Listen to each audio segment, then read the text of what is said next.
Bienvenue dans cette nouvelle édition d'Un apéro avec Motomac, votre petite friandise du vendredi soir.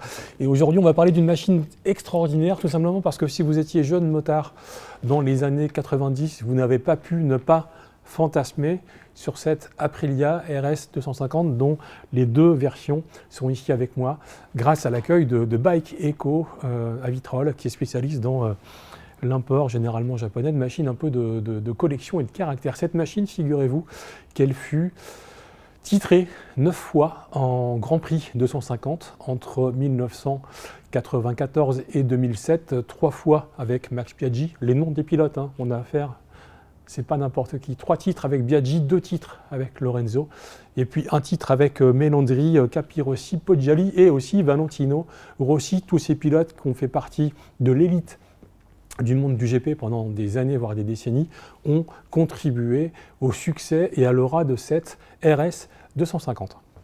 Avant ça, un peu d'histoire. Aprilia sort sa première moto, un petit 50 cm3 en 68. Ensuite, ils vont se spécialiser sur le tout-terrain, le trial, le cross.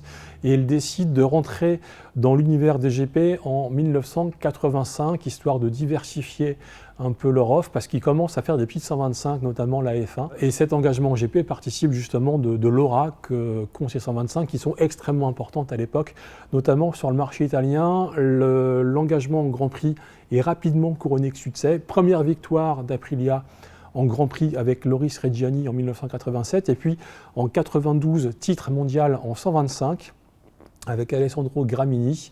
Deuxième titre mondial en 125 avec Kazuto Sakata en 94. Et puis comme je l'ai dit en introduction, de 94 à 2007, c'est la razzia. Ils vont se prendre 9 titres mondiaux en GP 250. Et du coup, ça permet d'avoir cette machine comme un peu le fleuron de la gamme sportive Aprilia à l'époque, avant qu'ils se mettent à faire les RSV 1000, à passer en GP, en Superbike, etc. Mais c'est un peu une autre histoire. En 95, figurez-vous qu'en fait, le 250 deux temps sportif qui, pour beaucoup, et notamment pour moi, fait figure de machine parmi les plus excitantes à rouler, tellement on est sur rapport puissance, violence, légèreté et malgré tout un dosage relatif de la moto. C'est pas violent comme un 500, c'est pas inconduisible comme une sportive moderne, c'est vraiment le bon dosage, un peu comme une Caterham à 2 roues. Et en fait, en 95, quand cette première RS 250 sort, le 2 temps de route, c'est un peu fini. Yamaha a arrêté les TZR, en tout cas en Europe. Kawasaki a arrêté depuis longtemps la KR1. Honda ne les a jamais importés. Et puis Suzuki a sa RGV 250, dont on vous a parlé ou qu'on vous parlera très bientôt. Mais 95, c'est justement la dernière année de sa commercialisation. Or, pour les fans de ce type de machine, les fans de GP, les fans de performance pure et exclusive, Aprilia arrive avec cette RS 250 et là, monsieur dame, c'est carrément du beau matos, bras aussi en banane, peau en carbone, le cadre alu, vrai aluminium, ne pèse que 9 kg et c'est la première moto, figurez-vous, avec un petit tableau de bord, avec un écran digital qui permet d'avoir un chrono embarqué, première moto de série, avec un chrono embarqué, ça dit un petit peu la vocation de cette moto. Et oui, je radote, mais je suis vieux, on est loin du côté insipide des motos A2 modernes qui sont destinées aux débutants. Elle sera au catalogue pendant presque une dizaine d'années, cette RS 250, ce qui est quand même étonnant parce que le 2 temps commençait vraiment à perdre de l'intérêt en termes de part de marché. La vraie Evo, c'est de passer de ce modèle sorti en 95 à celui-ci en 98, les formes sont un peu plus arrondies, on gagne des suspensions de meilleure qualité, fourche Showa, amortisseur Shax, les roues s'élargissent, donc forcément les pneus sont de meilleure qualité sur les pneus sportifs de dernière génération à l'époque, mais en termes de moteur, on est sur la même chose. Dernier détail, elle récupère le tableau de bord qu'on verra sur les RSV 1000, donc 2 grosses fenêtres digitales, contour au milieu, on est complètement dans l'ambiance racing. Côté moteur, on reste sur le V2 Suzuki. C'est étonnant d'ailleurs parce que Aprilia, pour se mettre sur la route, on fait confiance à la fois en 2 temps, en 125 et en 4 temps avec leur trail monocylindre, et puis même après avec les V2, à Rotax. Et là, ils sont allés faire leur course chez Suzuki.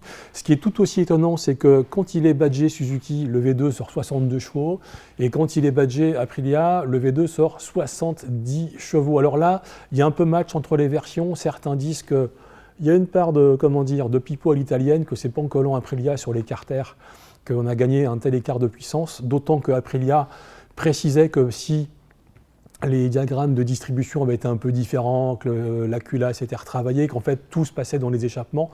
Or, si on gagnait 12 ou 15% de puissance, rien qu'en changeant les échappements, ça serait donc il y a un doute, d'autant qu'à l'époque, tous les passages au banc montraient que l'Aprilia sortait moins de 60 chevaux, donc en fait un peu comme la Suze, et qu'en termes de perf, c'était à peu près pareil, c'est-à-dire 200 chronos, ce qui est déjà beaucoup pour une 250, même de l'époque. Mais une des raisons pour lesquelles, et là encore une fois je radote, mais c'est mon côté vieux con, c'est comme ça, pour lesquelles ces machines sont essentielles, c'est encore une fois le plaisir de conduite, c'est la légèreté, c'est 70 chevaux officiels, 140 kg, un châssis avec le top des composants de l'époque. L'air de rien, même si je suis grand, on trouve quand même finalement de la place à bord. Moi je ne suis pas à l'écart et j'ai pu rouler, j'ai eu la chance de rouler sur une de ces motos. Et en fait sur la route, si on est gentil sur les gaz, au-dessus de 6000, 6500, ça reprend. Puis quand on veut des chevaux, c'est entre 9 et 12, effectivement. C'est pas on-off, mais c'est quand même un peu radical. Mais une des raisons pour lesquelles ces motos sont fascinantes, c'est que le regretté Bertrand Sebilo, que j'adorais lire dans Motojournal à l'époque, en 95, il faut un gros comparo sportive avec 7 RS 250 et ils prennent une 900 CBR.